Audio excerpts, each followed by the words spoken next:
Hello everybody. In this particular video lecture, I would like to discuss regarding two conventions which are popularly followed while drawing the phasor diagram of a transformer. So my discussion will be confined to that of a single phase transformer. That means whatever I will be discussing in this particular video lecture, I will be discussing regarding the case of a single phase transformer. But what I want to emphasize is that while drawing the phasor diagram for a transformer, let's say single phase transformer, people may come across two kinds of representation. In one phasor diagram representation, one can find that the induced EMF in the primary coil of a transformer and the applied voltage V1, they are shown in the phasor diagram along the same line or along the same direction.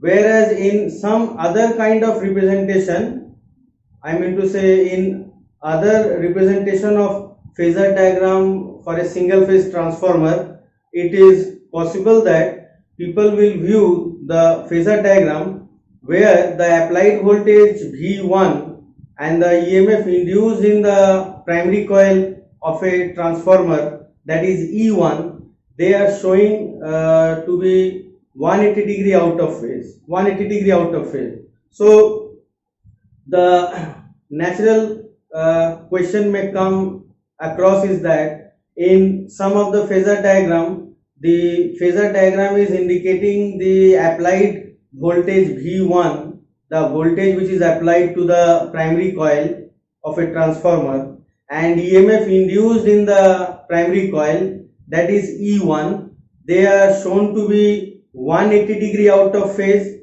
in some of the phasor diagram, whereas in some of the phasor diagrams it will be found that the applied voltage V1 to the primary coil of a transformer and E1, that is the EMF induced in the primary coil of a transformer, that means E1. So V1 and E1, they are shown to be in the same phase or along the same direction in the phasor diagram.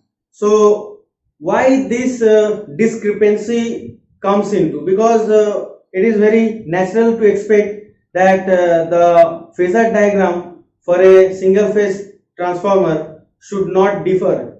It should not differ, the phasor diagram of a single phase transformer. That means either it should be the case that both V1 and E1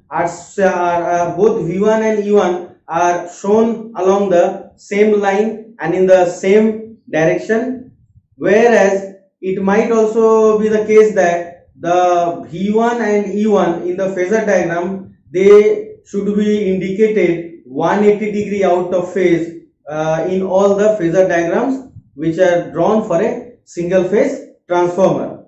So this kind of thing if we expect, so let us not expect this kind of thing that whenever we draw the phasor diagram we have to indicate V1 and E1 along the same line, or whenever we draw the phasor diagram, in that case we have to show the V1 and E1 180 degree out of phase.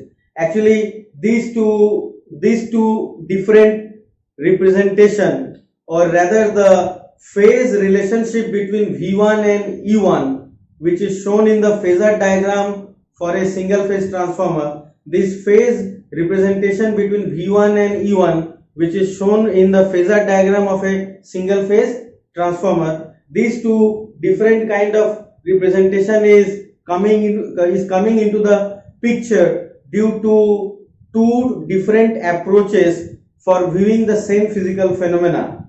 One approach is known as the field viewpoint or the flux viewpoint. So if you take the field viewpoint or the flux viewpoint, then you will find that in the phasor diagram of a single phase transformer, V1 and E1 are indicated 180 degree out of phase, whereas if you choose the circuit viewpoint approach. If you choose the circuit viewpoint approach, then you will find that the phasor diagram of single phase transformer is having the phase relationship, between V1 and E1 to be in the same phase. That means they will be indicated in the phasor diagram along the same line or in the same direction. So let us explore that what do we actually mean by that flux viewpoint or the field viewpoint, and later on we will also discuss in brief regarding the circuit viewpoint, so that it is more or less acceptable to us that it merely depends on the viewpoint or the convention which has been adopted by the observer, or which has been adopted by the learner in order to draw the phasor diagram of a single phase transformer. So for making this exploring these two viewpoints, that is flux viewpoint and circuit viewpoint, I have drawn this diagram. So this is just the schematic representation of a single phase core type transformer. So in this single phase core type transformer, you can find that laminated transformer magnetic core is indicated. This is shown just to emphasize that the transformer magnetic core is actually laminated due to the reason that we need to minimize the eddy current loss. We need to minimize the eddy current loss in the transformer magnetic core, and we all know that eddy current loss is proportional to square of the thickness of transformer lamination. So if you use very thin lamination and if you stack on these thin lamination one after another to build up the transformer magnetic core, then you will have a transformer magnetic core where you will have a transformer magnetic core where you will find that eddy current loss is greatly minimized. However, just to make things very easy and simple, I have taken up the case of an ideal transformer, and that too I am considering the operation of an ideal transformer at no load condition. That means the secondary coil of the transformer is open circuited. You can view there is no electrical load. You can view no electrical load is connected across the secondary coil S of this transformer. Now why I am calling this to be the schematic representation? Because in most of the cases what is done, the number of turns of primary winding and the number of turns of secondary winding, they are distributed half on both the cores. That means half of the number of turns of primary coil will be on this limb, and the remaining half of the number of turns of primary coil will be on this limb. And the same thing goes for the secondary coil. Half of the number of turns of secondary coil will be on this limb, and remaining half of the number of turns of secondary coil will be on this limb. That means if N1 is the number of turns of primary winding, then N1 by 2 number of turns of primary winding will be on this limb, and remaining N1 by 2 number of turns will be on this limb. The same thing is for the secondary winding. N2 by 2, that means half of the number of turns of secondary coil will be on this limb, and the remaining N2 by 2, that is remaining half of the number of turns of secondary coil S, will be placed on this limb. So we know that this is the actual this is the actual distribution of winding, or this is the actual arrangement of winding across the transformer limbs in actual practice, that half of the turns of both primary and secondary windings are distributed on both of the limbs of the transformer. This is done from the motive that we want to minimize the leakage flux. So we need to minimize the leakage flux, and for minimizing the leakage flux, this technique is used. Half of the turns on this limb and half on this limb for both primary and secondary. Now, although I have assumed the example, I have taken the case of an ideal transformer. So in case of ideal transformer, there are no leakage fluxes. So all the magnetic lines of flux are confined in the transformer magnetic core. So this magnetic lines of flux which is confined in the transformer magnetic core is, let's say, represented by symbol phi. So phi is the mutual flux.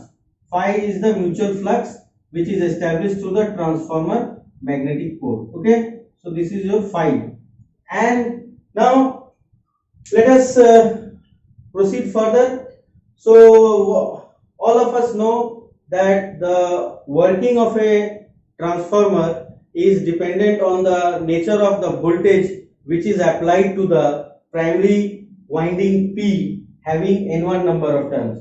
So if you want the transformer to operate, then basically we need a alternating voltage source. By alternating voltage source, actually I mean a sinusoidal voltage source. So a sinusoidal voltage source V1 is connected across the transformer primary coil indicated by letter P, and this primary coil of the transformer is having N1 number of turns. Now what you can expect is that since the transformer is operating at no load condition, that means the secondary coil is carrying no current because the secondary winding is open circuited, as well as nothing is connected across the secondary winding. By nothing, actually I mean no electrical load is connected across the secondary windings of the transformer, that is between terminals M and N. So you are expecting that this is working at no load condition. So what I have said is that if you give sinusoidal source voltage V1, you can easily see that the applied voltage V1 is a sinusoidal voltage source. So this sinusoidal voltage source will give rise to a current Im which will be flowing through the primary coil P.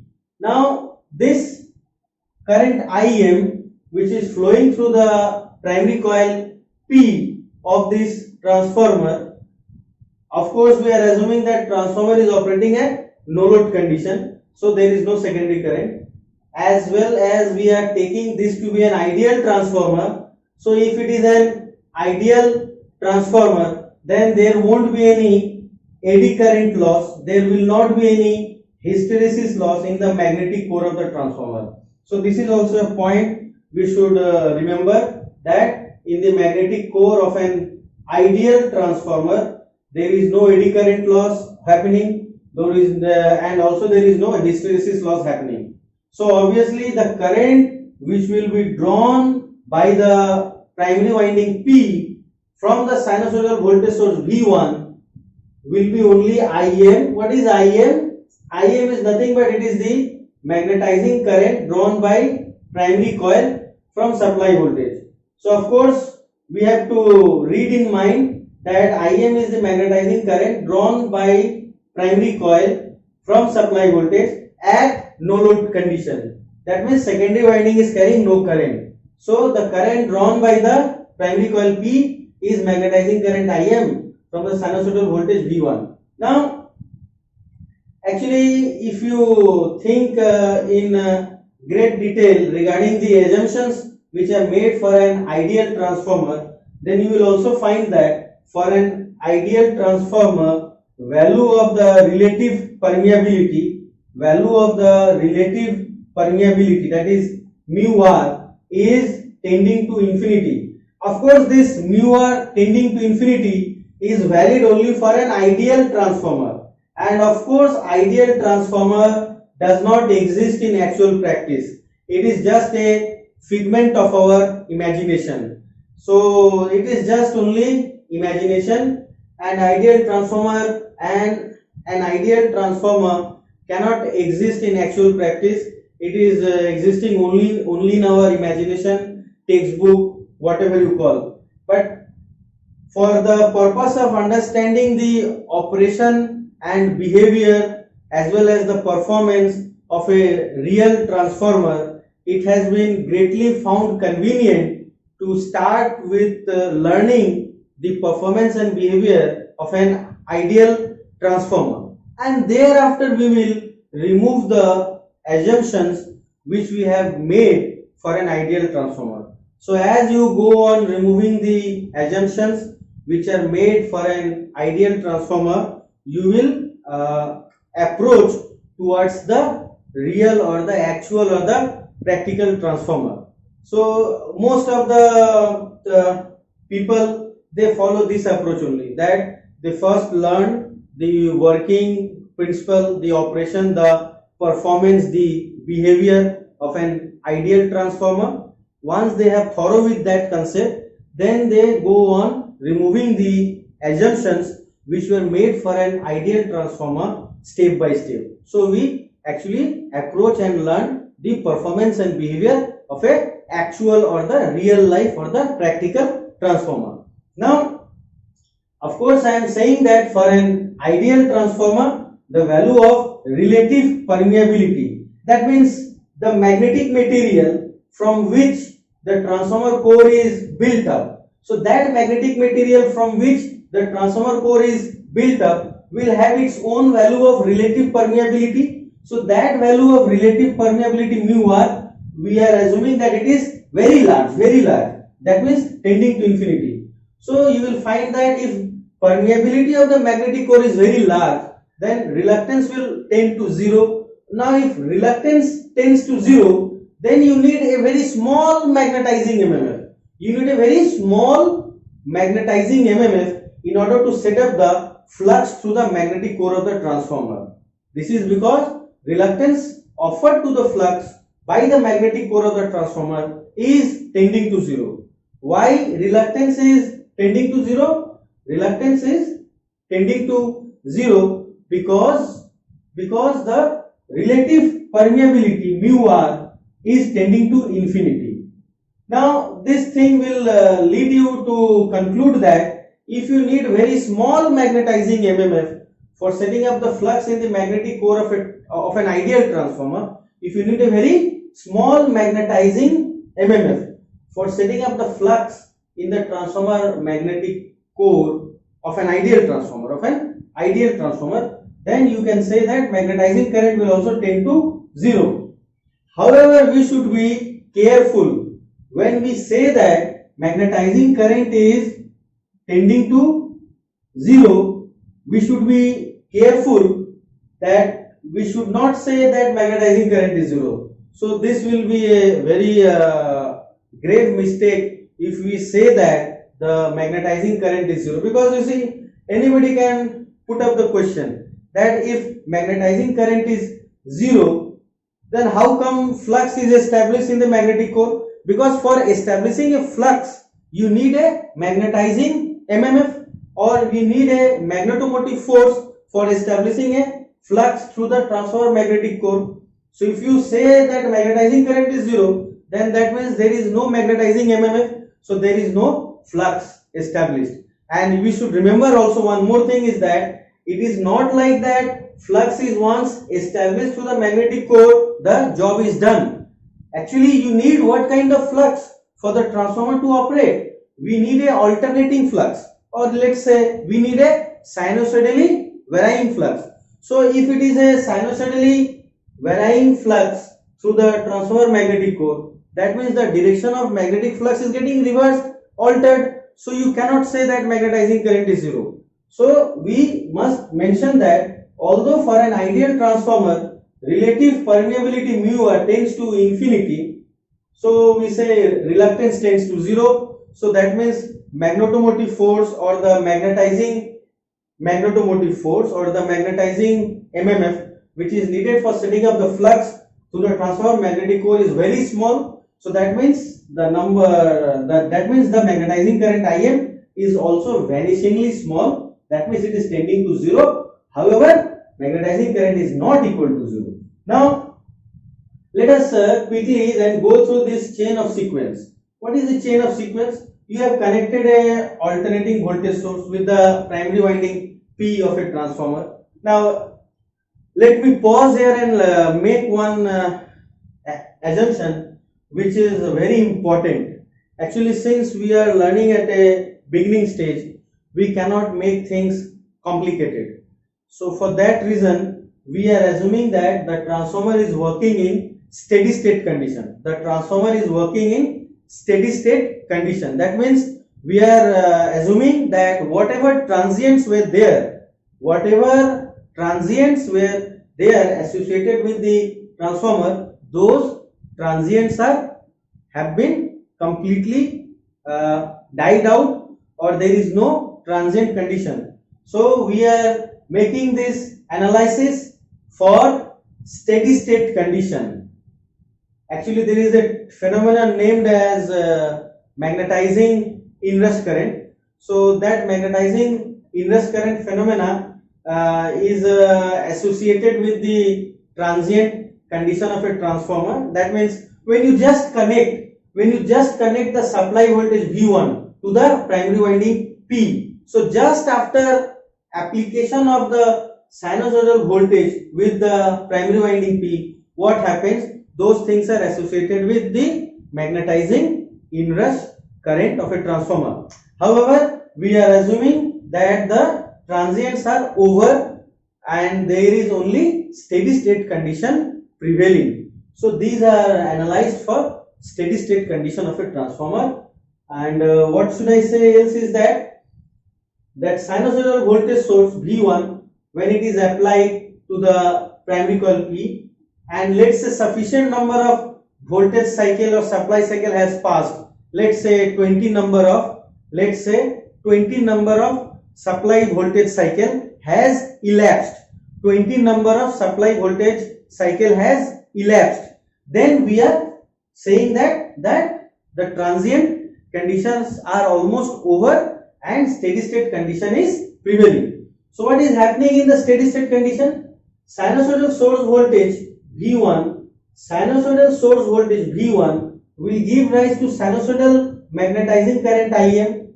Now if magnetizing current Im is sinusoidal, so the magnetizing MMF, that is magnetizing magnetomotive force, that means N1 into Im. N1 into Im is the magnetizing MMF or magnetizing magnetomotive force. So N1 into Im will be also sinusoidal because the magnetizing current Im is sinusoidal. So magnetizing MMF will give rise to flux. So the flux phi in the magnetic core of transformer will be also sinusoidal because of the simple cause effect relationship. Applied voltage V1 is sinusoidal, so due to that the magnetizing current Im is also sinusoidal. Since magnetizing current Im is sinusoidal, so the magnetizing MMF, that is N1 into Im, magnetizing MMF, that is N1 into Im, is also sinusoidal. So the flux in the transformer magnetic core is also sinusoidal, because you know that flux is what? MMF divided by reluctance. Of course, we are making this assumption that the reluctance of the magnetic circuit of transformer is not changing. This is very important because you are saying flux equals to MMF divided by reluctance. So if MMF is sinusoidal, then flux is also sinusoidal. So that means we have made one tacit assumption, although we have not stated that explicitly. What is that assumption? That assumption is that reluctance offered to the magnetic flux by the transformer magnetic core is constant. So reluctance being constant, if the magnetizing MMF is sinusoidal in nature, then flux will be also sinusoidal in nature. So the flux established through the transformer magnetic core, that is phi. This phi is also sometimes known as the mutual flux, because mutual flux, why it is known as mutual flux? Because this flux phi is linking both the primary coil P as well as the secondary coil S of this transformer. So that's why phi is also more commonly known as by the word mutual flux. So phi is nothing but it is a mutual flux and it is confined in the transformer magnetic core and it is linking both primary and secondary coils. So we have written phi as what? Phi max sin omega t, because the flux in the transformer magnetic core has been explained to be sinusoidal in nature. So phi equal to phi max sin omega t. What is omega? Omega is nothing but it is the angular supply frequency. It is the angular supply frequency in electrical radian per second, and omega is given by 2 pi f, where f is the supply frequency, in hertz for the sinusoidal voltage V1. Now we know that from Faraday's law of electromagnetic induction, EMF induced in a coil is dependent upon the rate of change of flux linkage of that coil. So what is the rate of change of flux linkage for the coil P, which is the primary coil having N1 number of turns? The EMF induced E1, in the primary coil P having N1 number of turns is given by minus N1 into ddt of phi.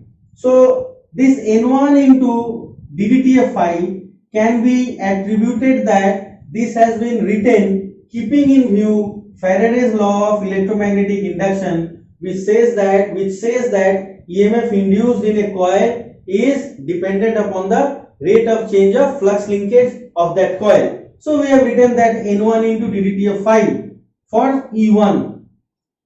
But why there is a negative sign? This negative sign is there because to take into account the effect of Lenge's law. Lenge's law says that effect will oppose the cause producing it. So in order to account for Lenge's law, we have put up a negative sign before N1 into ddt of phi. So both the statement of Faraday's law of electromagnetic induction as well as the statement of Lenge's law that effect will oppose the cause producing it, these two statements have been combined together. These two statements have been combined together, and we have written this equation E1 equals to minus N1 into ddt of phi. What is E1? E1 is the instantaneous value of EMF induced in the primary coil P of this transformer, and the primary coil P is having N1 number of turns. Now why we are calling this coil to be the primary coil P? The reason is very easy and simple. Since we have connected the sinusoidal voltage source V1 with this coil, so that's why this coil is known as primary coil P. If we would have connected this sinusoidal voltage source with this coil, in that case this would have been termed as primary coil. So whichever coil is connected to an alternating voltage source, that coil will be termed as primary coil. Why? Because alternating voltage source means source of electrical energy, and the coil which is connected to source of electrical energy, that coil is termed as the primary coil, and the coil which is connected to an electrical load for delivering power to that electrical load, so that coil will be termed as secondary coil. So people also use the term low voltage winding and high voltage winding, because this primary and secondary winding, these terms will be not valid if the transformer is not in operation. That means if you do not operate the transformer, so you will not be connecting any voltage source, neither you will be connecting any electrical load with the primary of the transformer, because you are not operating the transformer. Let's say at the design and construction stage,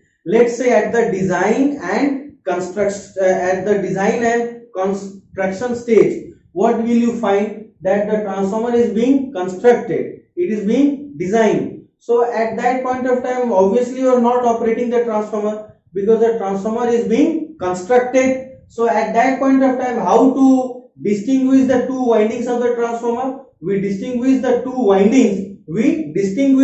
windings of the transformer by the word low voltage winding and high voltage winding. Okay, now let us come back to this particular discussion, where we are interested in knowing the approach which is termed as flux viewpoint or field viewpoint, and thereafter we will take the approach which is followed for circuit viewpoint, because these two approaches are leading to two different kinds of phasor diagrams. Actually, phasor diagrams are not different. Let me be honest. Phasor diagrams are not different, except there is one difference. Except for one difference. What is that difference? In some of the phasor diagram, applied voltage V1 and E1 are shown 180 degree out of phase, and in some phasor diagram they are in the same phase. So that we want to explore.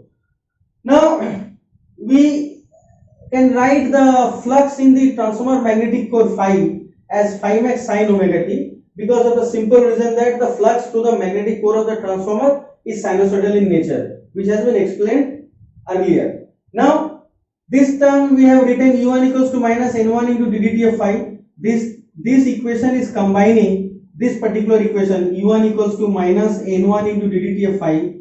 This equation is combining both Faraday's law of electromagnetic induction as well as it is accounting the statement of Lenge's law. Lenge's law says that effect will oppose the cause producing it.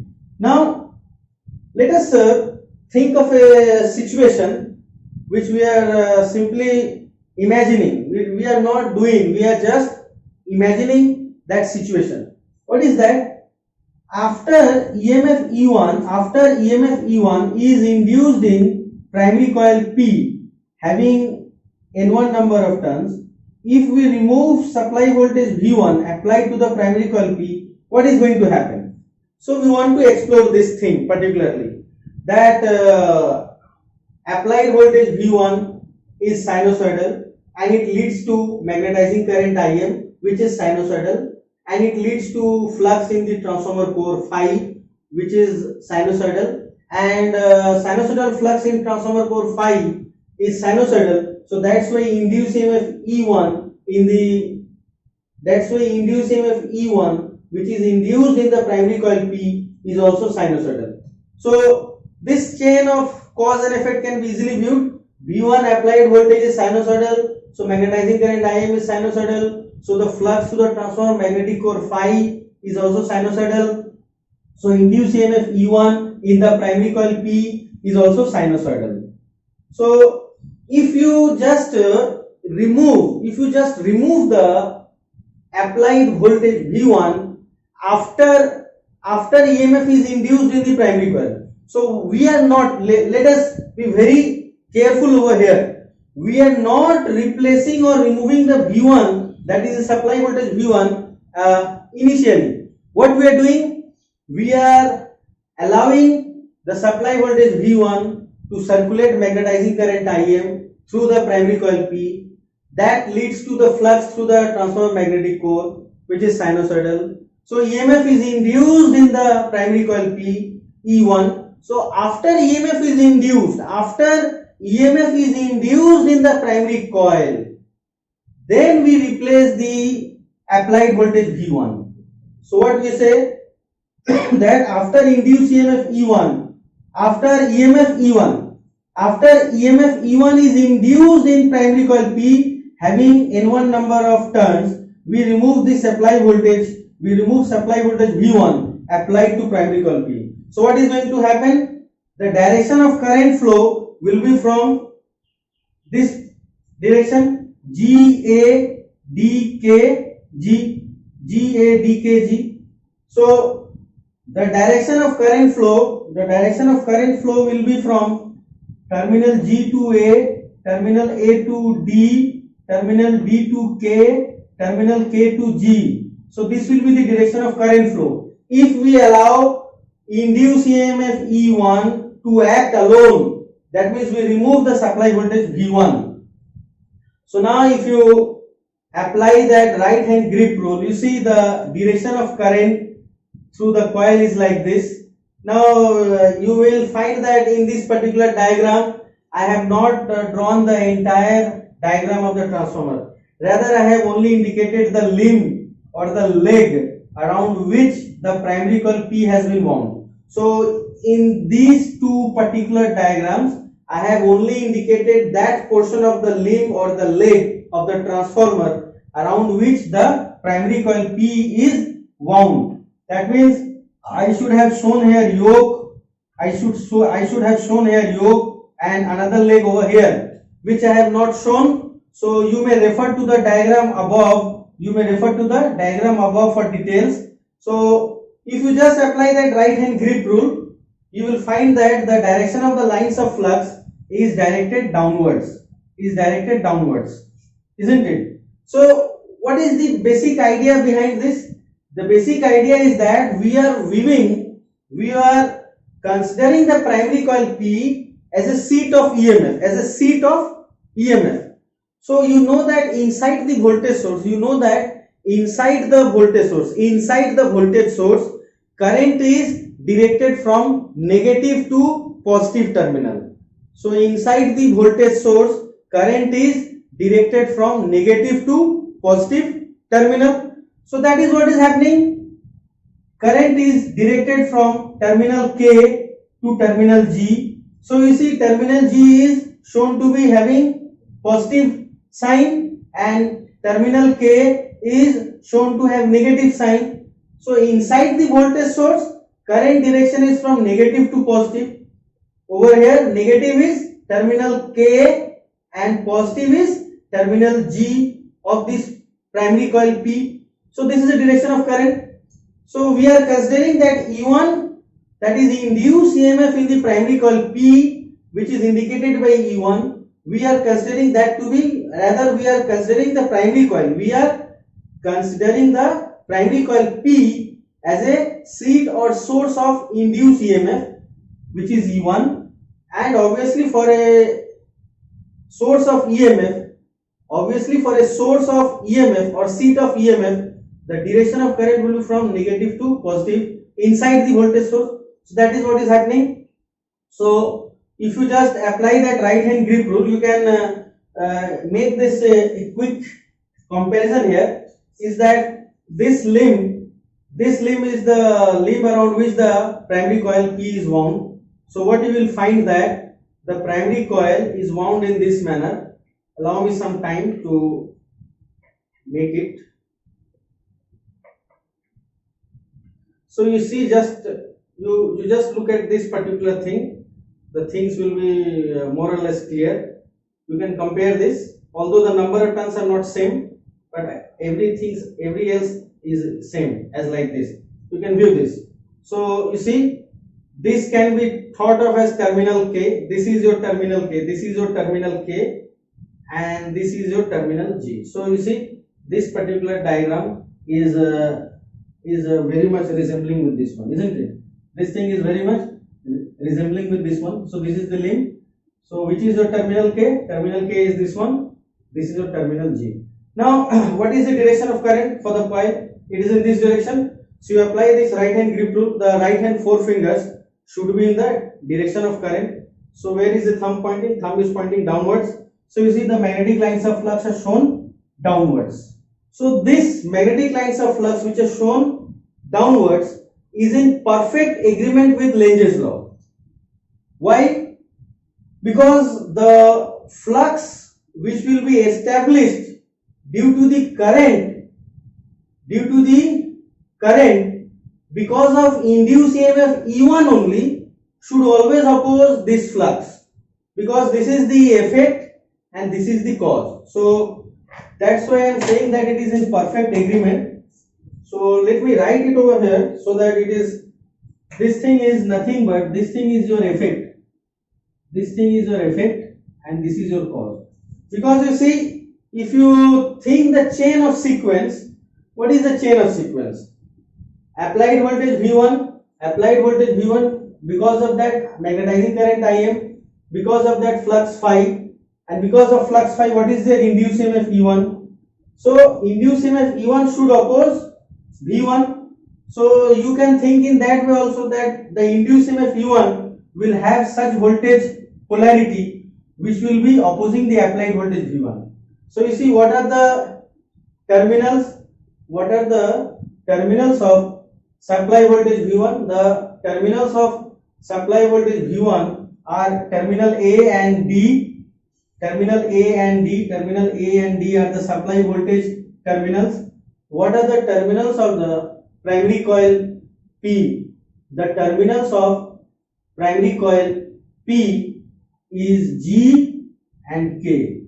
So these are the terminals. G and K are the terminals of primary coil P. So the EMF induced in the primary coil P will be such that it will oppose the applied voltage V1. So that's why terminal G is plus and terminal K is minus, so that it will oppose the applied voltage V1. Because at this instant, at this moment, it has been assumed that terminal A is positive, terminal B is negative as far as the supply voltage is concerned. Of course, this being an alternating voltage source or sinusoidal voltage source, after half cycle, this negative and positive terminal for the supply voltage V1 is going to alter, is going to reverse. That is there, definitely. But for at least one half cycle, we can be sure that this may be plus and this may be minus. Because a sinusoidal voltage is comprising of two half cycles. So if it is comprising of two half cycles, so this is your positive half cycle, this is your negative half cycle. So if this is your applied voltage V1, so this is your omega t, this is your omega t. So you see, this is your positive half cycle, this is your negative half cycle. So after one half cycle, it is going to alter. But for this half cycle, this will be plus and minus, let's say. So this is the positive half cycle. Let's say this is our positive half cycle, this is our positive half cycle. So that's in the negative half cycle, this will reverse. Now, we need to actually intensely focus on this particular aspect. We just need to concentrate on the direction of magnetic lines of flux. We need to concentrate on the direction of magnetic lines of flux through this limb around which the primary coil P is wound. So what do you find? That if E1 is allowed to act alone, the direction of current is obviously GADKG, and this direction of current flow will establish a magnetic flux in the limb which is directed downwards. However, if applied voltage V1 is acting, or when applied voltage V1 is acting, what do you find? That the direction of current when V1 is acting, that is applied voltage V1 is acting, is from terminal A to G, K, D, A. So the direction of current flow is from terminal G, K, D, A, when voltage V1 is acting, when supply voltage V1 is acting. So now based on this, if you apply that right hand grip rule, the direction of current is indicated by this red arrow. The direction of current when supply voltage V1 is acting is indicated by this red arrow. You apply that right hand grip rule, you will find that the thumb is pointing upwards. So you see, you can readily compare the direction of the magnetic lines of flux due to the current which is circulated by the supply voltage V1 and the direction of the magnetic lines of flux due to the induced EMF E1 when acting alone. It is downwards. So let me place it once more. When the induced EMF E1 in the primary coil P, is allowed to act alone, of course after E1 has been induced due to the flux. So when E1 is acting alone, the direction of current is such that you can see these green arrows which are shown for the coil. So these green arrows which are shown over the black colored coil, they are indicating the direction of current through the coils. And what is indicating the direction of the current is indicating that the magnetic lines of flux are directed downwards through the limb. So when E1 is acting alone, the direction of the lines of flux is acting downwards. But when V1 is acting, the direction of the lines of flux is acting upwards. So if you choose this flux as the reference, or this flux as the viewpoint, then what you are going to conclude? Then V1 and E1, they should be equated in which way? V1 should be equal to minus E1. Why we want to say V1 should be equal to minus E1?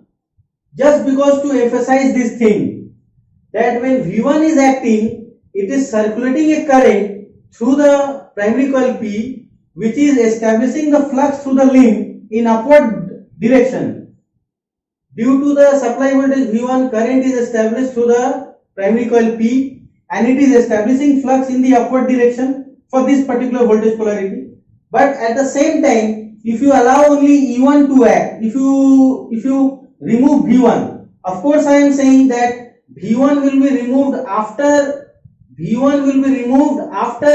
EMF is induced in the primary coil. That means after there is a induced EMF in the primary coil P, then after there is a induced EMF in the primary coil P, then you replace the sinusoidal voltage. Then what do you find? That the current flowing when E1 is acting alone, current flowing when E1 is allowed to act alone is in which direction? In this direction, from terminal K to terminal G inside the coil. So if you again apply that right hand grip rule, you will find that the magnetic lines of flux are pointing downwards.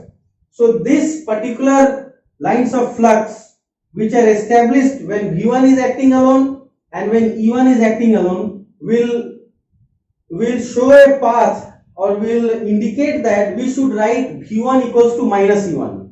So this particular reason behind writing V1 equals to minus E1 is that the flux which is created through the limb around which the primary coil P is wound is in upward directions when V1 is acting, and the flux through the limb is in the downward direction when E1 is acting alone. Now you see, for analyzing this, of course I have chosen a particular half cycle, that is the positive half cycle, but similar set of argument will be applicable in the negative half cycle, although the voltage polarity will reverse, the direction of current will reverse. So if the voltage polarity of V1 reverses, then the voltage polarity of E1 will also reverse, because as per Lenge's law, induced EMF E1 should always oppose V1. So that be the case, if V1 polarity changes, then E1 polarity also changes. So again this kind of thing can be also explained for the negative half cycle. Although I have confined my explanation for the positive half cycle only, and of course I have assumed that in the positive half cycle terminal A is positive and terminal D is negative. So terminal D negative, terminal A positive, when in the positive half cycle of the supply voltage V1. Obviously in the negative half cycle of the supply voltage V1, the reverse is going to happen, that is there. Okay, so let me write this over here, that why we are saying this. The reason for that, the reason is that if you take the flux which is established in the transformer magnetic core when V1 is acting and when E1 is allowed to act alone, although this is a hypothetical situation, because after some time, if there is no voltage source connected, then after some time the current will die out. But what we are saying, that if you choose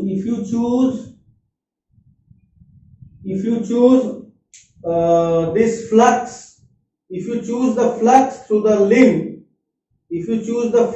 limb as the reference, then keeping in the view that the direction of flux through the limb is downwards when E1 is allowed to act alone, and direction of flux through limb is upwards when V1 is acting, will lead you to this equation V1 equals to minus E1. So this minus sign here is coming due to the fact that if E1 is allowed to act alone, it will develop a flux which is in downward direction through the limb around which the primary coil P is wound. On the other hand, when V1 is allowed to act, it will establish a flux through the limb in upward direction.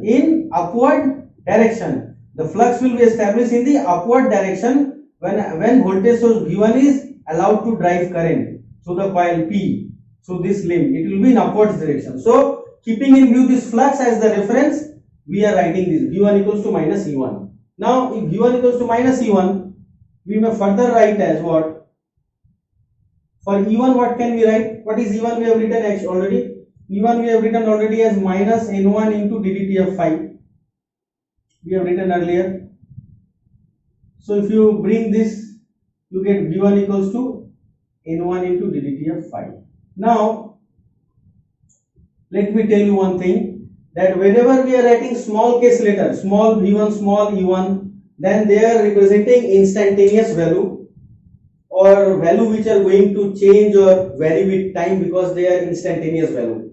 But whenever we write capital Im or capital E1, then they are representing the root mean square value or the RMS value. Now, if you can make a very quick derivation, let us make a very quick derivation. Although this might have been done in one of my earlier lectures, but just for ready reference, that one need not refer to the earlier lecture again. Let us make a very small quick derivation, which is very elementary. You need only the knowledge of differential calculus. So let's write it. What we have written, E1 equals to minus N1 into ddt of phi. So these are all instantaneous value, minus N1. Now ddt of phi, derivative of phi. What is phi? Phi is nothing but phi max sine omega t. So phi max sine of omega t. Now we can rewrite this as minus N1 into omega into phi max sine omega t. If you take the derivative of sine omega t, it will come as cos omega t. So it is cos omega t. And again you have to take the derivative of omega t, so it will be omega. So that I have written already outside the bracket earlier. So N1 omega phi max cos omega t. Now what can you write for cos? Cos can be written as sine of 90 degree minus omega t. Actually, pi by 2 would be more appropriate instead of 90 degree. Why? You know why we should prefer to write pi by 2 instead of 90? Because the unit of omega t is radian.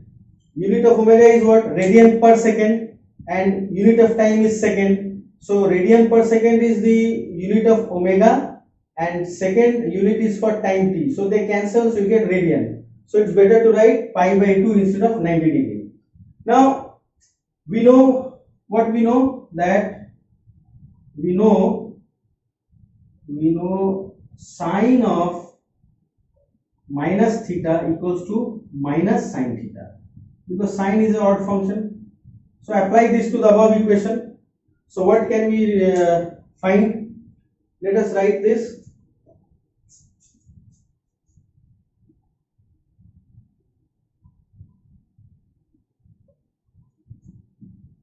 So if you use this thing, sine of minus theta is minus sine theta. So we can take this minus sign inside. So it will be E1 equals to N1 omega phi max,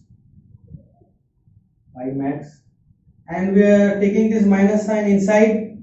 So it will be sine of omega t minus pi by 2. So this is the expression we will have. Okay, so E1 is coming as N1 omega phi max sine of omega t minus pi by 2. So this is for E1, induced EMF E1. Now in a similar way, you can write the expression for V1. What will be V1? V1 you can, let's continue from here. V1 is nothing but N1 into ddt of phi. N1 into ddt of phi. So what can we write for this? N1 into ddt of phi. Derivative of flux. Obviously we have assumed flux to be what? We have assumed flux to be phi max sine omega t. Let me write it over here. If we have phi is nothing but it is phi max sine omega t. Okay, it is a phi max sine omega t. Let me erase from here. I've already written it here. Let me write somewhere here. Let me write over here. Let me write over here. Phi equals to phi max sine omega t. So this is your IM, magnetizing current IM. As in that phi equal to phi max sine omega t. This we know earlier. So now if you put the value of phi, then again you will have omega and phi max coming over here, and what will serve derivative of sine omega t is nothing but cos of omega t, isn't it? So this is cos of omega t. Now what can we write else? V1 equals to n1 into omega into phi max. What can you write for cos omega t? We can write it to be sine of omega t plus pi by 2. This follows from our trigonometry knowledge learnt in school, that V1, that for cos omega t you can write sine of omega t plus pi by 2.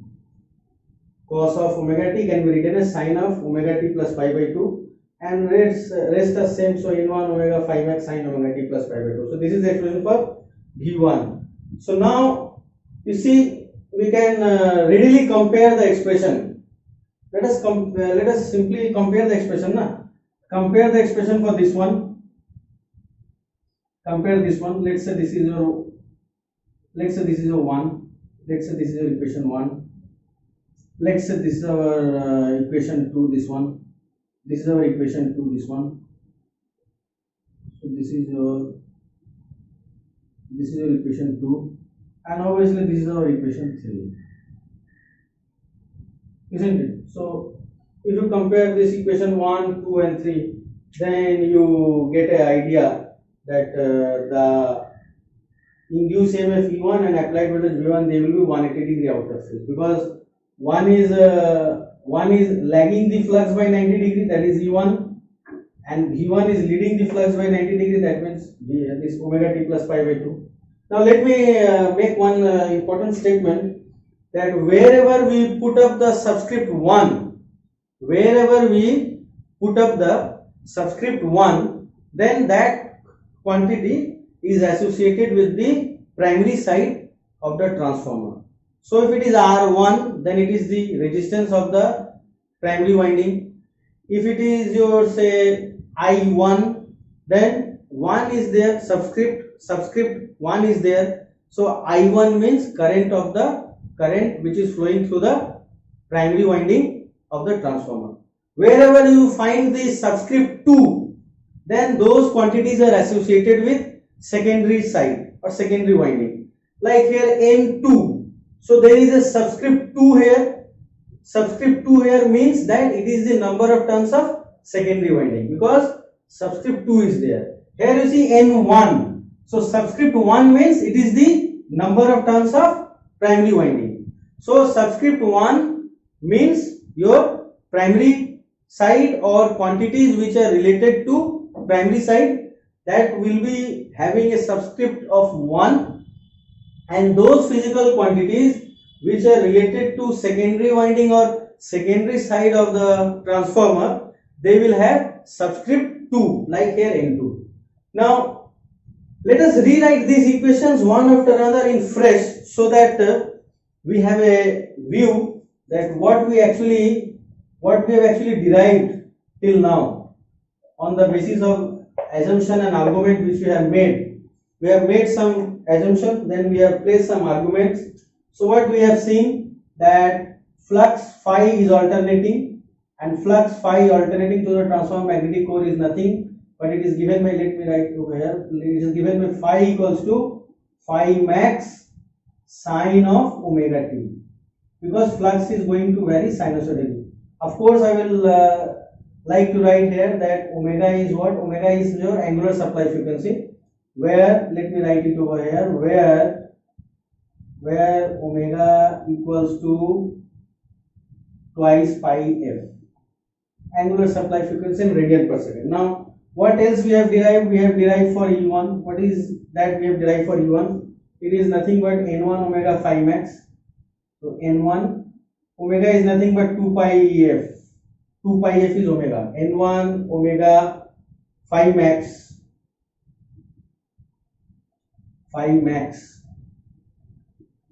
n1 omega phi max into sine of omega t minus pi by 2. This is what we have derived, omega t minus pi by 2, isn't it?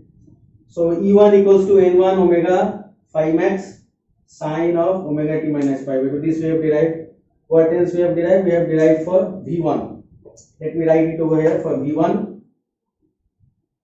So we can write for V1 as V1 equals to n1 omega phi max, same n1 omega phi max, n1 omega phi max sine of omega t plus pi by 2.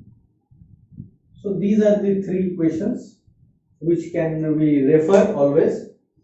Phi E1 and V1. V1 is nothing but n1 omega phi max sine omega t plus pi by 2. So if you refer these three equations, then you already can figure out, already that why we show in the phasor diagram V1 and E1 to be 180 degree out of phase. So we can choose flux phi as the reference phasor. Why we are choosing flux phi as the reference phasor? Because flux phi is that physical quantity which is linking both the primary side as well as the secondary side. So we are choosing flux phi as the reference phasor. So we will start drawing the phasor diagram by drawing your phi first. That means the reference phasor first. So this is our phi, reference phasor phi. Now where should we draw the magnetizing current Im? Magnetizing current Im should be drawn along phi, because you see it is the magnetizing current Im which has established the flux phi through the transformer magnetic core. So if magnetizing current is 0, then flux is 0. If magnetizing current is positive maximum, then flux is also positive maximum. If magnetizing current is negative maximum, then flux is also negative maximum. So we say that phi and Im are in same phase because they are changing, or they are happening, or they are having their maximum and minima at the same time. Now you see capital Im means nothing but the root mean square value or the RMS value of the magnetizing current, because small means instantaneous value, capital means RMS or root mean square value. Now I must confess one fact is that when I have shown this phi and Im in the same phase, actually I have not taken into consideration the BH hysteresis loop, which are very much valid for the ferromagnetic core of the transformer. So for this ferromagnetic core of the transformer, there will be a loop which is known as BH loop, which is represented by this thing, this kind of shape.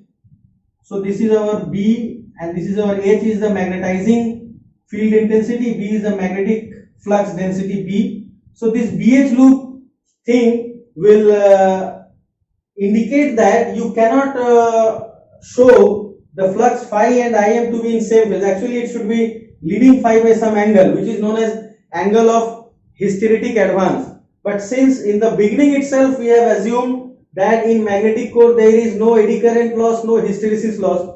So if there is no eddy current loss, no hysteresis loss in the transformer magnetic core, so phi and Im can be shown in same phase. So what I am saying, we in the beginning itself we have assumed that in the magnetic core there is no eddy current loss, there is no hysteresis loss. So that's why I have shown Im and phi to be in same phase.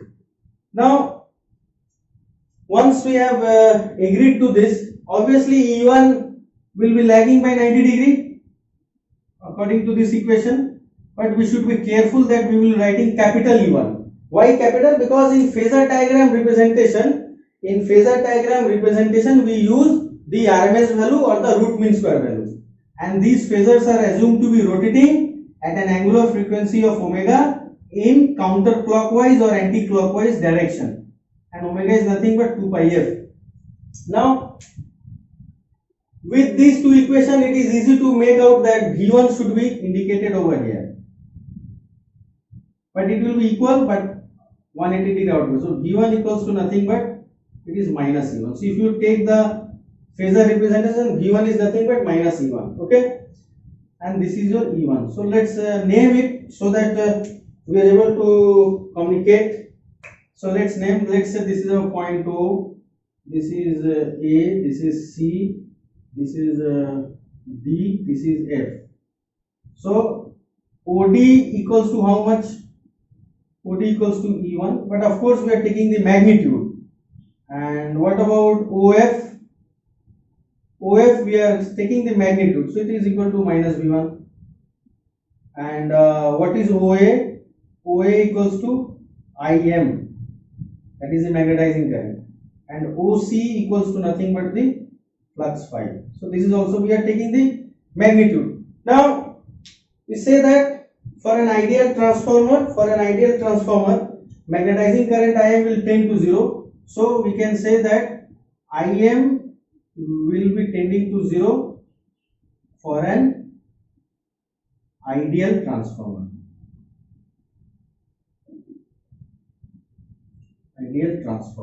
This we can say.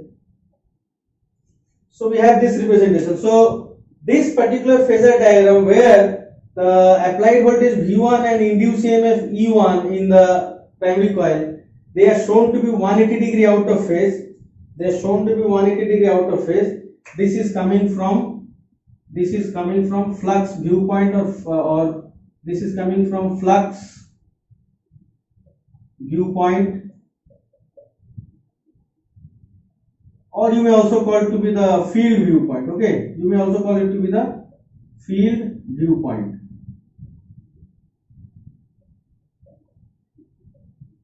So this can be said in that terms that this phasor diagram is drawn taking the convention or adopting the convention which is in synchronism with flux viewpoint or field viewpoint. So this phasor diagram has been drawn.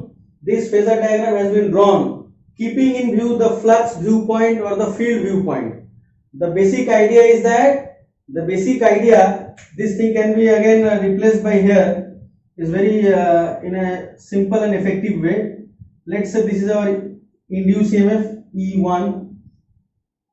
So E1 will try to force current in one direction and V1 will try to force current in another direction. So this is your V1. So what can we say? That let's say V1 is trying to force current in this direction, whereas E1 is trying to force current in this direction. So because of which you can find that the flux which will be set up to the transformer limb will be in opposite direction when E1 is acting alone and when V1 is acting. Although V1 need not act alone because it is the supply voltage, it is the driving voltage source, so it can always drive current against the induced EMF V1. V1 is the supply voltage or the driving voltage source, so V1 can always drive current against the induced EMF E1. So we cannot or rather we need not say when V1 is acting alone, because V1 is the voltage source or the driving voltage source which is capable of driving current even though E1 induced EMF may be present there. However, for E1 we can say that when V1 is absent, then E1 will drive current in this direction. So this particular thing is giving rise to this one. So we may actually indicate it this thing over here. This is nothing but this thing is being represented over here, and likewise this particular thing is being represented over here. This particular thing is being represented over here. You can represent over here this particular thing that they are trying to drive current in this direction. Okay. So this phasor representation is drawn adopting the field viewpoint or the flux viewpoint approach, where we write V1 equals to minus E1. So what we actually do, we actually write keeping in this 2, we write this one V1 equals to minus E1. So this is what we are following from field viewpoint or flux viewpoint. Okay. Now there is another viewpoint which is your circuit viewpoint. So once you have derived these equations, it is not a difficult task to draw the phasor diagram keeping in view the circuit theory approach or circuit viewpoint. Let us simply write what will be the circuit viewpoint. Let us write that circuit viewpoint. We need not make the things that much complicated. It's very easy. You simply apply Kirchhoff's voltage law or Kirchhoff's voltage law, whatever you call. You apply KVL in the loop. You apply KVL in the loop named as, let's say, AG. Let me use a different pen so that it's a loop AG KD. So in this loop we are applying. Now let's again come back to A. So in this loop we are applying KVL. So what we are taking the convention, we are saying rise in voltage will be, rise in voltage is taken as positive, and drop in voltage we are taking it as negative. So now you apply simply KVL in the loop AG KDA. So what we get by applying that thing in the loop, let's say I am moving from terminal D to A. So when you are moving from terminal D to A, there is a rise of voltage, na? Negative to positive. Rise of voltage. How much rise of voltage? V1. Now when you again move from terminal G to C, between A to G there is no voltage drop. Let me write it here. Between A to G, no voltage drop. A to G there is no voltage drop. So A to G no voltage. This is short circuit, straight line. Now what about that? From G to K, what do you find? G to K? G to K there is a voltage drop in voltage. So let me erase this.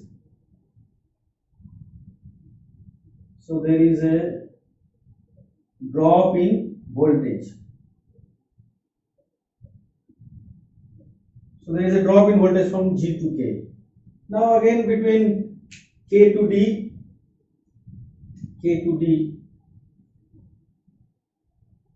no voltage drop.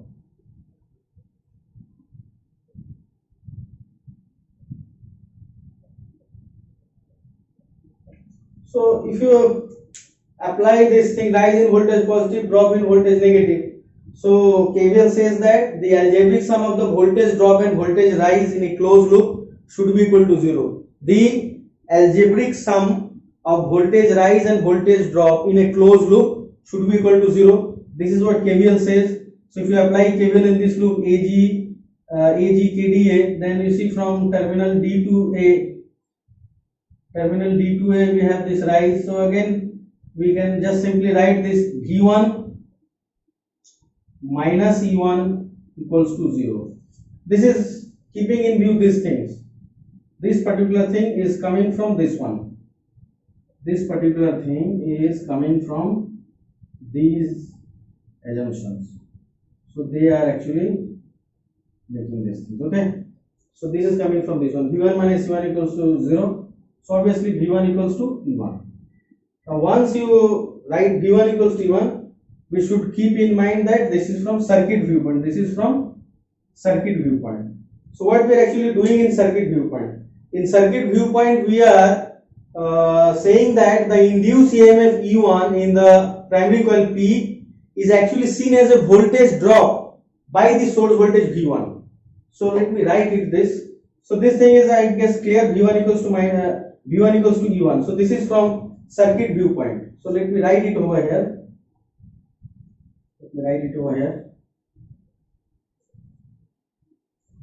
From circuit viewpoint, from circuit viewpoint, E1 is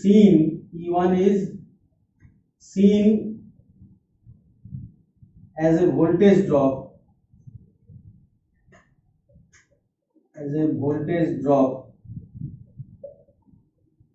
E1 is seen by, E1 is seen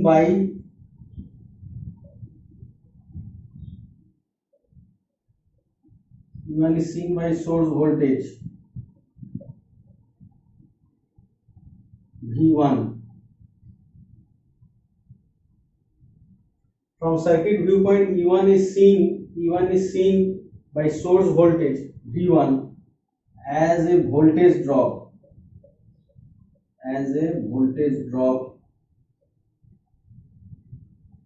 in the direction of current flow,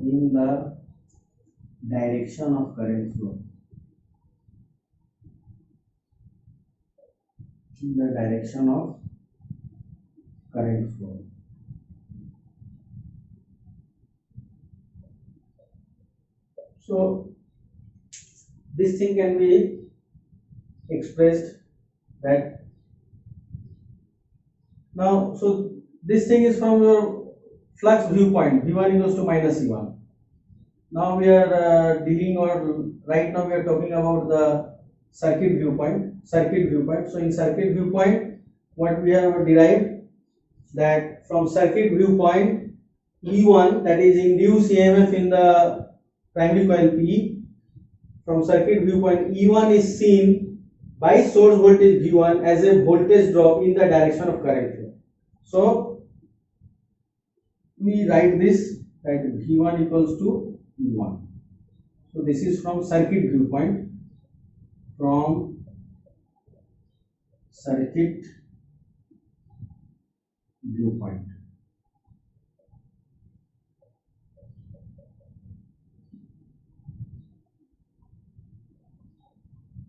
So if you take circuit viewpoint, then V1 equals to E1.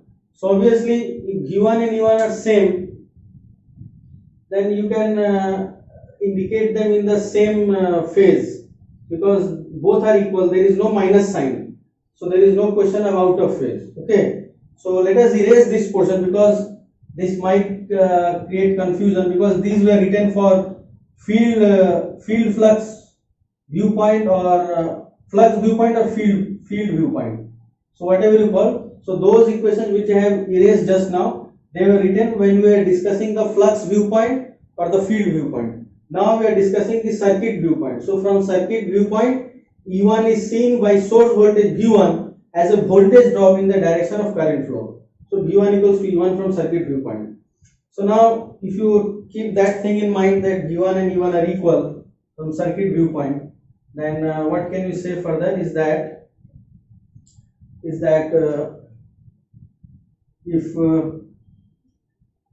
E1 is viewed as a voltage drop, that means what? E1 will be equals to nothing but N1 into ddt of phi.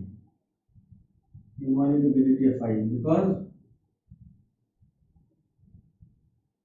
why it is written like that? Because induced EMF E1 is viewed merely as a voltage drop,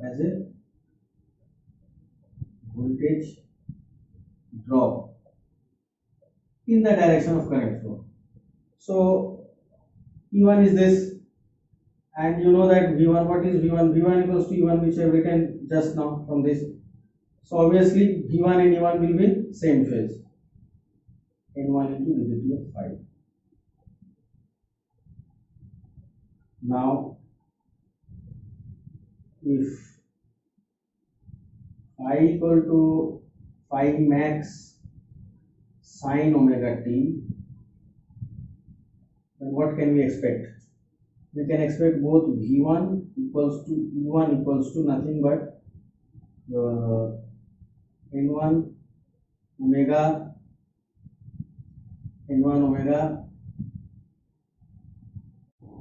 So actually what I am saying is that from circuit viewpoint we can write this equation v1 equals to e1. So what is done here, when we are adopting the circuit viewpoint, we are merely viewing the induced EMF E1 as a voltage drop in the direction of current flow. This I have said earlier again. Also I am saying that when we are taking the circuit viewpoint approach, what is done? Induced EMF E1 in the primary coil P is viewed merely as a voltage drop in the direction of current. So that is the point which should be very thoroughly kept in mind, that when we are viewing the induced EMF E1 in the primary coil P from the circuit viewpoint, then from the circuit viewpoint the induced EMF E1 is viewed merely as a voltage drop in the direction of current flow. So that's why we are not putting up the minus sign here. Here it will be simply N1 into dt of phi, because the induced EMF E1 is not viewed as a counter EMF or reaction EMF. Rather we are viewing the induced EMF E1 as a voltage drop in the direction of current flow. By actually what I am going to say is that the driving voltage V1 will view the induced EMF E1 as a voltage drop in the direction of current. For example, if you take this particular example, let's say I am having a battery of induced of value V1, and I have got another battery of value E1, and we have some resistance over connected here. So if the current is flowing in this direction, that means what? We are assuming, if current is flowing in this direction, means we are assuming that V1 is greater than E1. So how the voltage source V1 will view E? Voltage source V1 will view E as a voltage drop in the direction of current flow. It will view E as a voltage drop in the direction of current flow, isn't it? So the same thing here. If you take the circuit viewpoint, then from circuit viewpoint approach, the supply voltage V1 will view induced EMF E1 as a voltage drop in the direction of current flow. I have just taken a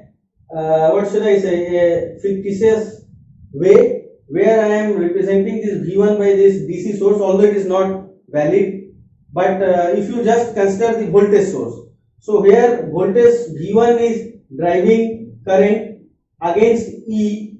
Let's write E1 so that it is more familiar. E1. So it is driving current against E1. So V1 will view E1 as a voltage drop in the direction of current. So that's what is being said here. So that's why this minus sign is not put up here in case of E1, because we are saying that the driving voltage V1 will view the induced EMF E1 as a voltage drop in the direction of current flow. So it is some sort of element where voltage drop is happening. So that's why we have written N1 into dt of phi. Now if the voltage is alternating, then current is alternating, so the flux is alternating. So for phi we can write phi max sin omega t, because flux is alternating, so we can write phi max sin omega t.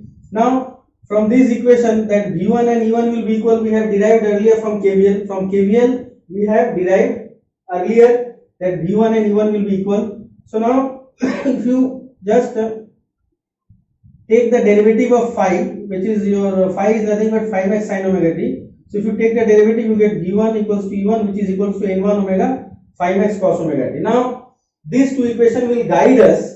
In order to draw the phasor diagram for a single phase transformer by taking the circuit viewpoint approach. Earlier we have drawn for field viewpoint or the flux viewpoint approach. Now we will be doing it for circuit viewpoint. So let us write that. Let us write what we have written. Actually, these are the equations we have written. Phi equals to, we have written as phi max sine of omega t. This we have written.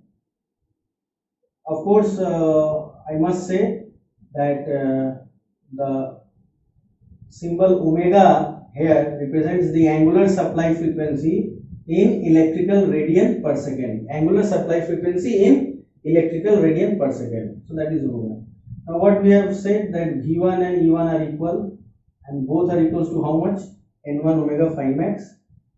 N1 omega phi max into cos omega t, into cos of omega t. So now if this is the case, then you can easily draw the phasor diagram for single phase transformer at no load condition, and that too we are drawing the phasor diagram for an ideal transformer. So our guiding equation will be these two equations which we have written above, and these have been written keeping in view the circuit viewpoint approach. So these are written keeping in view, these are written keeping in view the circuit viewpoint approach. The circuit viewpoint approach.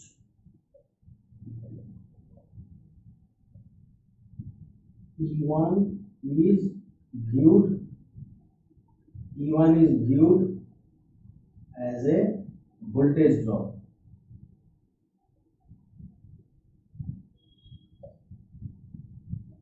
In direction of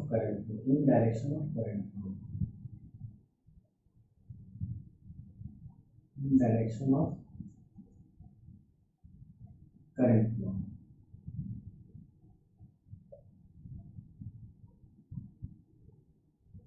So keeping in view the circuit viewpoint, that E1 is viewed as a voltage drop in the direction of current flow. So now how to draw the phasor diagram? As usual, I will say that I will start with the mutual flux phi in the transformer magnetic core as my reference phasor, because it is the mutual flux phi in the transformer magnetic core which is linking both the primary coil as well as the secondary coil. So both the physical quantities related to primary coil as well as physical quantity related to secondary coil are associated with the mutual flux phi. So I will take reference phasor. I will take mutual flux phi as my reference phasor, and obviously I have not taken into account any kind of losses in the transformer magnetic core. That means in magnetic core there is no eddy current loss, there is no hysteresis loss. So keeping that thing in view, we can say that the magnetizing current Im and the mutual flux phi will be in same phase. So I will be using the RMS value or the root mean square value in the phasor diagram. So capital Im represents the RMS value of the magnetizing current, and magnetizing current and flux phi are in same phase, because if magnetizing current is 0, then the flux is also 0. If magnetizing current is positive maximum, then flux is also positive maximum. If magnetizing current is negative maximum, then flux is also negative maximum. So in short, both flux and magnetizing current are in same phase. Although if you take into account this BH loop, which I have said earlier also, that if you take into account this BH loop, you take into account the effect of BH loop, which is there actually for a ferromagnetic material, then you will find that the current drawn by the primary winding at no load condition and the flux, they are not in same phase due to a component of current which will be needed for providing the losses in the transformer core, that is the eddy current loss and hysteresis loss. So actually when we take the real transformer, actually these are for an ideal transformer, because for an ideal transformer only it is possible that there is no eddy current and hysteresis loss. So for a real transformer there will be both eddy current and hysteresis loss. So in that particular case we cannot say that the magnetizing current or the no load current and the flux are in exactly in same phase. However, we are taking an ideal transformer, so there is no question of any eddy current and hysteresis loss. So only the magnetizing component of current will flow, that is Im, and Im and phi are to be shown to be in same phase. Now we refer to these two equations which is written over here. If phi is a reference phasor, so induced EMF E1 and applied voltage V1 are given by this expression. So you know that cos leads sine by 90 degree. So obviously let me write it over here that cosine leads sine by 90 degree, because cos 0 is 1 but sine 90 is 1. So after 90 degree sine is having its maximum value, because sine 91 but cos 0 is 1. So cosine leads sine by 90 degree, and you see clearly the expression for V1 and E1, it is cosine term, whereas it is sine term. So I can draw this V1 and E1 over here. So this is V1, let me write it, say O, A, C, let me write it as D. So this V1 and E1, they are both equal. So both V1 and E1 are equal. So the phasors are rotating in anti-clockwise direction at an angular speed of omega. Anti-clockwise direction. The phasors are rotating in anti-clockwise direction at an angular speed omega 2 pi f. So OD is V1 and E1 both. So OD equals to both V1 as well as OD equals to E1. So what do you find? That in this particular phasor diagram, you are finding that V1 and E1 are shown to be in same phase. So this thing is following from circuit viewpoint. So this phasor diagram is from circuit viewpoint. Let me write it over here, because I have drawn a phasor diagram earlier which is slightly different from this phasor diagram. There E1 was shown to be 180 degree out of phase, that is on this side, and V1 was indicated on this side. So that was your flux viewpoint or field viewpoint. But this phasor diagram is drawn, this phasor diagram is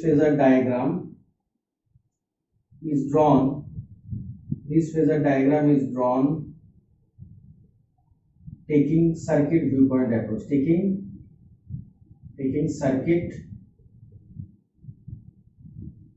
viewpoint approach.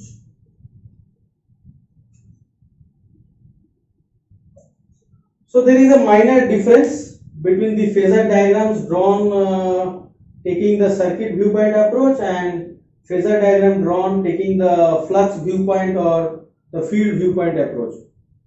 Is that in field viewpoint approach, E1 was shown to be 180 degree out of phase with respect to V1. That means E1 was on this side, and in circuit viewpoint it is in this same phase with respect to V1. So let it be up to this. Thank you all.